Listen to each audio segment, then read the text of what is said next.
Okay, so the first one that I'm going to talk about is going to be a game that my daughters actually showed me, and that is Prodigy. And let me get this going here. Find my class code.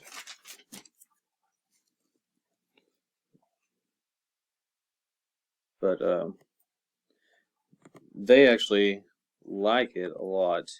They hate math, and this happens to be one that they actually enjoy. If we can get it going here, what they like to do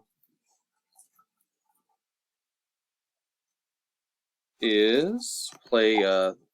They have different things they can do. So we'll come down here to the worlds. So we'll go into this world, hit the room. So different things they can do. They've got these different adventures they're able to go on. Follow the hand. It's going to take them through here. So it's like Quest. It's kind of like old school Super Mario World in a way. And so here it comes to one of the things they do. So the wizard battle. So you push this, and then it's like, okay, here we go. So they're starting out with their questions already, and it lets them know right away. So this is a little bit of geometry on this one. It appears this daughter is actually in third grade, so now they've chilled me out here. So I definitely think that like as a child, like I said, my daughters actually really love this game. So they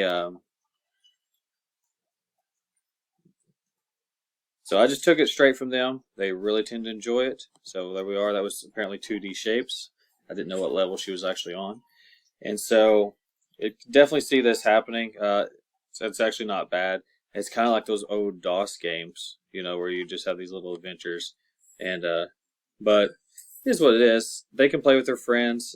She can play with other people at school while they're at school, and so. But overall, I think it's pretty cool. They said they can go back, um, but we'll do one more here really quick. So let's pop that on. But yeah, there's different levels, different quests. Definitely for students only. Definitely for math. Both of my daughters absolutely hate math, so this is perfect for them. So I don't know any games. This is just the first one they told me of, and it's actually not bad, especially if they want to play it at home. So I think it's pretty cool. So there we go for the first one, Prodigy, and I think it is absolutely free for students and teachers. So if you're in the school system, so have fun.